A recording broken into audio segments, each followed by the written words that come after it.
लीजिए सुनिए आचार्य चतुर्सेन शास्त्री के लिखे उपन्यास बगुला के पंख का भाग 87 मेरी यानी समीर गोस्वामी की आवाज में। अकस्मात ही एक बवंडर उठ खड़ा हुआ। पार्लियामेंट में वाणिज्य मंत्रालय के संबंध में एक विवाद उठ खड़ा हुआ। जुगनू नहीं जानता था कि उसके शत्रु भी हैं और वाणिज्य मंत्री होना जोखिम से परिपूर्ण है। वो लाला फकीर चंद को तो करोड़ों का देशी विदेशी सौदों में लाभ दे ही रहा था और भी कार्रवाइयां उसकी चल रही थीं। बंबई और कलकत्ता के 2-4 करोड़पति अब अपनी कूट वाणिज्य नीति से जुगनू की कृपा दृष्टि प्राप्त कर करोड़ों रुपए कमा चुके थे। ऑफिस के कागजात में बहुत त्रुटियां होती जा रही थीं। उनके सहायकों ने तथा पीए ने अनेक बार उसे चेतावनी दी, पर उसने उनकी बातों पर ध्यान नहीं दिया। अंततः लोकसभा में उस पर वज्रपात हुआ। वो ठीक ठीक जवाब न दे सका और उसके कामों की छानबीन के लिए जांच आयोग स्थापित हो गया। लाला फकीर चंद और कलकत्ता के सेठ सुहाग चंद्र पर झूठी कंपनियों के खाते, जाली शेयर बेचने और करोड़ों रुपया गबन करने के मुकदमे उठ खड़े हुए। अनेक बैंकों से जाली चेक द्वारा रुपया ठगने के भी मुकदमे चले। लाला फकीर चंद को गिरफ्तार कर लिया गया। जुगनू की फूंक सरक गई। पद्मा ने उसे इन प्रपंचों से दूर रखने की बहुत चेष्टा की थी, पर उसने उसकी बात नहीं मानी थी, उसका अपमान किया था। प्रश्न उठा कि जुगनू के विरुद्ध अविश्वास का प्रस्ताव उठाया जाए, परंतु जांच आयोग के निर्णय तक ये प्रश्न अध्यक्ष ने रोक दिया।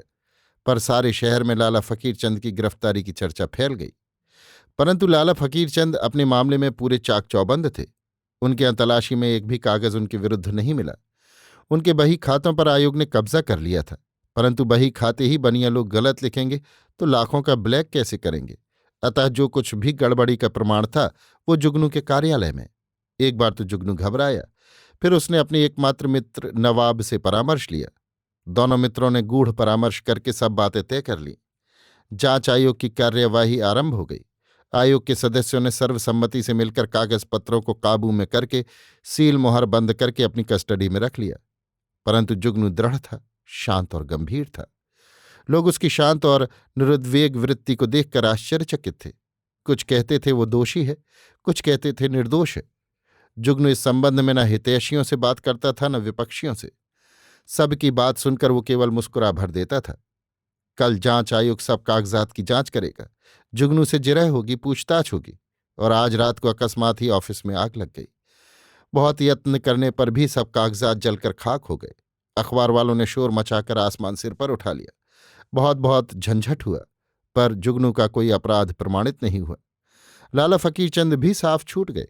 रिहा होने पर उन्होंने पार्लियामेंट के सदस्यों को एक दावत दी। दावत में सरकारी नीति की कड़ी आलोचना की गई।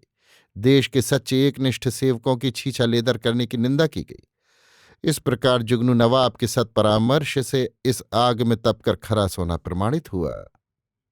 अभी आप सुन रहे थे आचार्य चतुर्सेन शास्त्री के लिखे उपन्यास बगुला के पंख का भाग 87 मेरी यानी समीर गोस्वामी की आवाज में।